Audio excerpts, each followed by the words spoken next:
from Behind My Chair is a podcast that aims to fill your cup with a fresh squeezed dose of clarity, courage, and bliss. Join your host, Angela B. Fuller, each Sunday morning at 7 for real, raw, light bulb conversations, and follow along at Angela B. Fuller on Instagram, TikTok, and Facebook. Be sure to like, comment, and subscribe on YouTube, as well as rate 5 stars on Spotify, Apple Podcasts, and Google Podcasts. Now, let's get into the show. Hey, love. Welcome back to another episode of Lessons from Behind My Chair. I'm your host, Angela B. Fuller, master hairstylist turned certified life coach. I am so excited about this episode today because I think it's something that so many of us are missing from our lives. So, today's episode is about the power of fun in your life. But before we dive in, I got a pop question for you. And so my pop question today is, when was the last time you allowed yourself to have fun? And you know what I want you to do? I want that question to marinate in your soul. And at the end of the episode, not during, because I don't want you to miss anything. I want you to zone in and catch it all. And at the end of the episode, go ahead and comment, when was the last time you allowed fun into your life? And if you're feeling courageous, then tell me what that fun was. Okay? All right. So I think that sometimes, I know it's true for me, sometimes we take ourselves too seriously.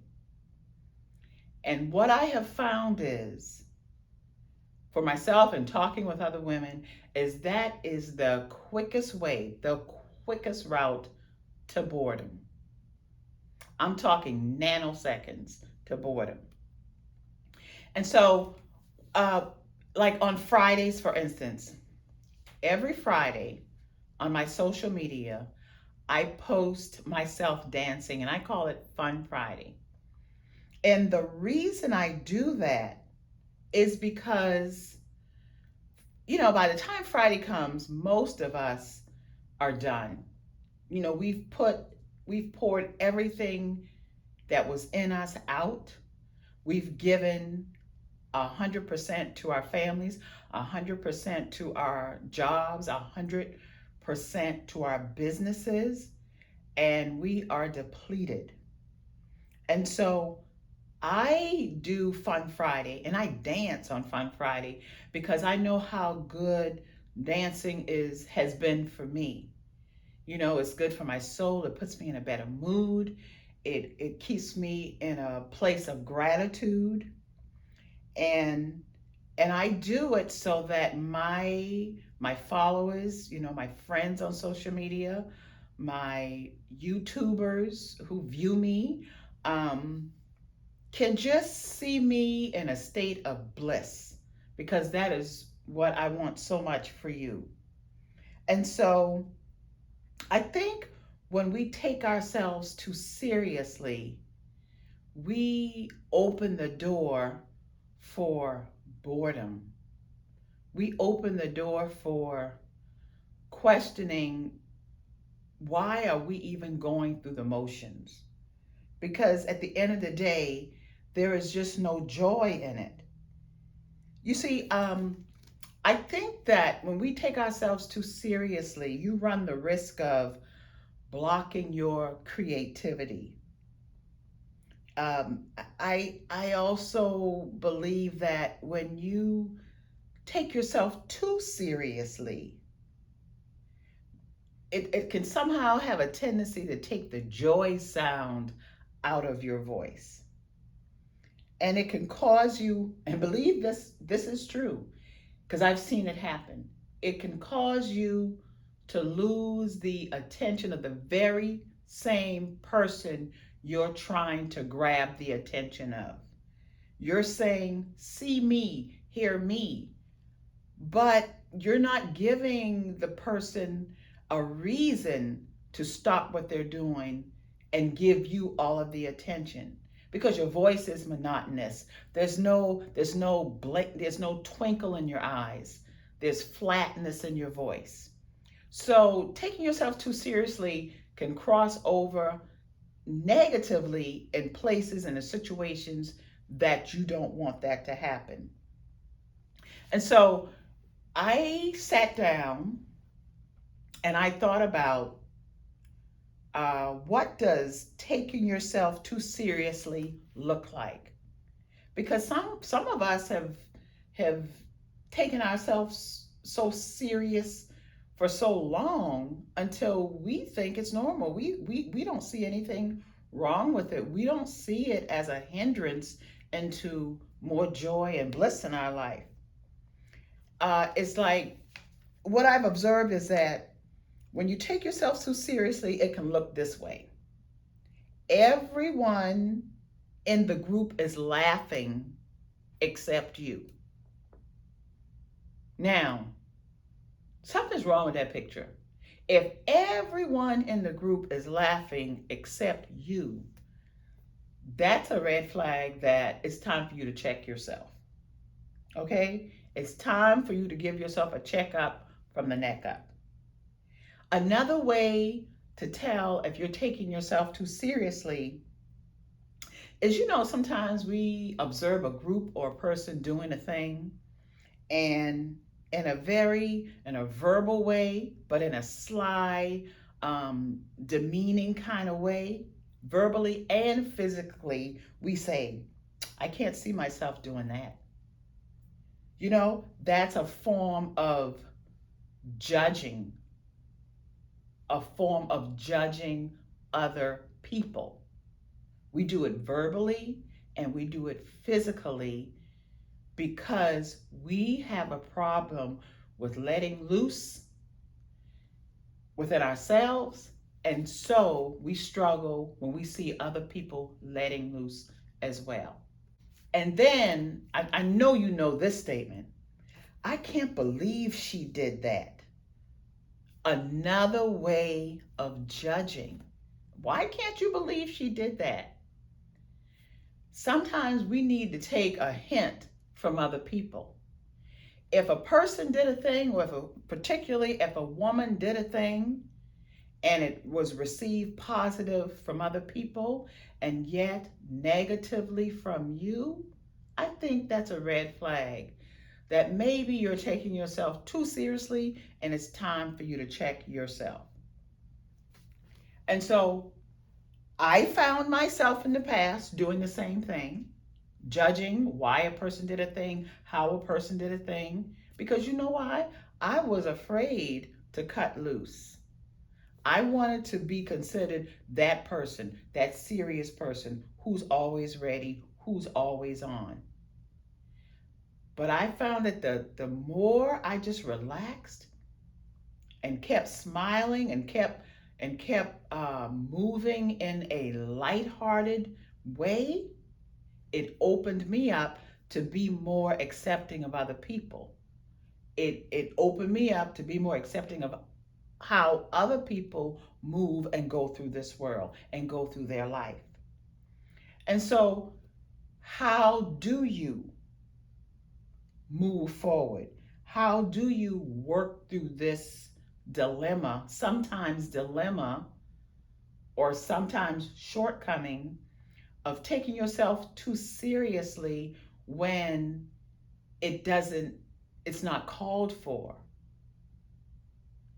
One way I want to suggest is mindset reframing. In other words, sometimes we have to give ourselves permission to have fun. It's like, I remember, and y'all, this is the truth. I remember when I was in elementary school, there was one of my schoolmates whose mom would send her daughter to the salon to get her hair done on Saturday. And when we got to school Monday, from Monday to Friday, that poor child, that poor girl, that poor classmate of mine could not go and come with us to play during recess because her mom told her, don't you go play on that park and mess up your hair. So, from a child, she equated having fun with messing up her hair. So sometimes we got to dig deep and do some serious work because that idea of not having fun because you're going to mess something up was instilled in us from children. And many times for myself, I had to tell myself on a daily basis that it's okay to have fun in my life. You know, how many of you find yourself believing that you don't deserve fun for whatever reason, that you don't deserve fun, and you carry that and carry that and carry that where you got to the point where you didn't even know how to have fun?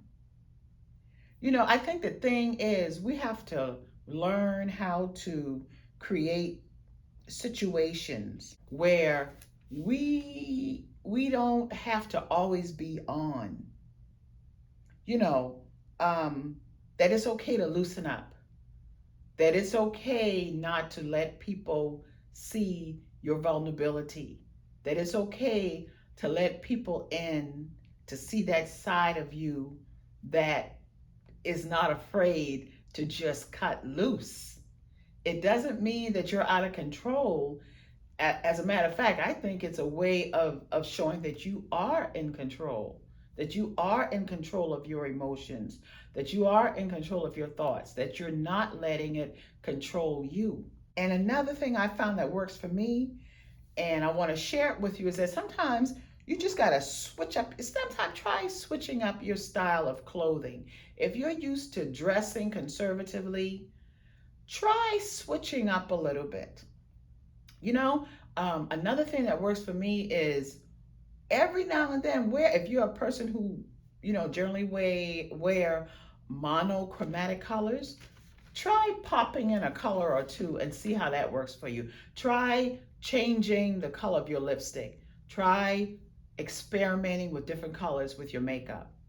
Or even if you don't wear mixed lipstick, if you're a gloss kind of girl, try changing the color, the softness of your gloss.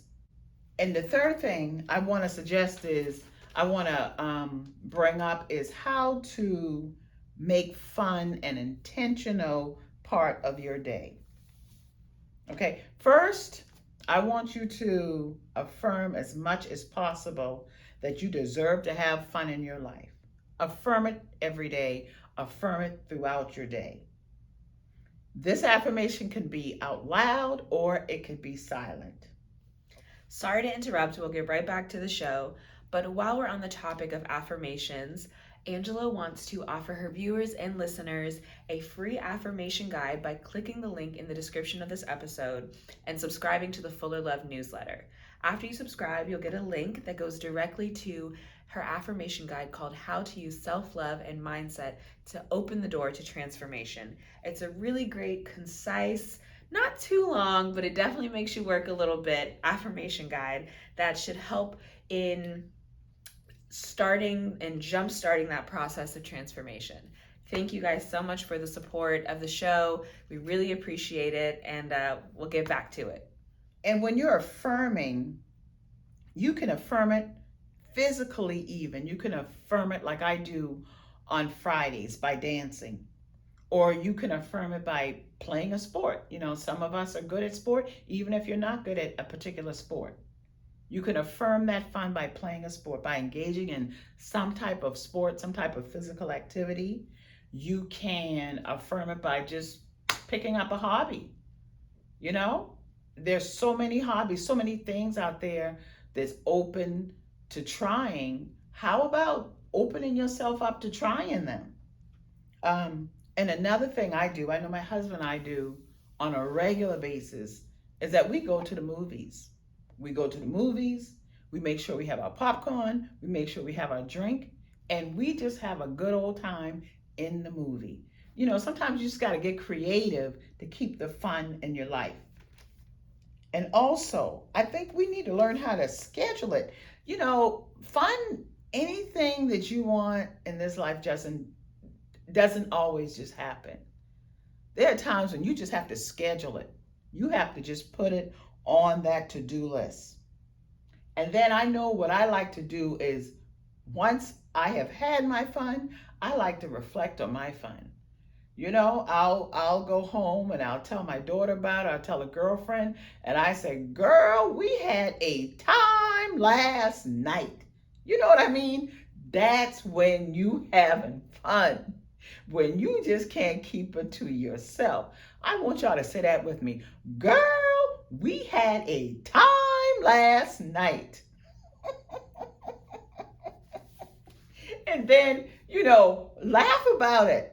Just remember the good feeling that you had when it was happening, and try and relive that moment. Ain't a thing wrong with that. Just relive the moment, bring that joy back, and bring that smile back to your face. And so this is what I'm going to ask from you all. Okay, y'all ready? I want you all to realize that nothing happens unless you take action. We talking about the different ways to have fun. We talking how important it is to have fun, the benefits of having fun, how to relive the moment.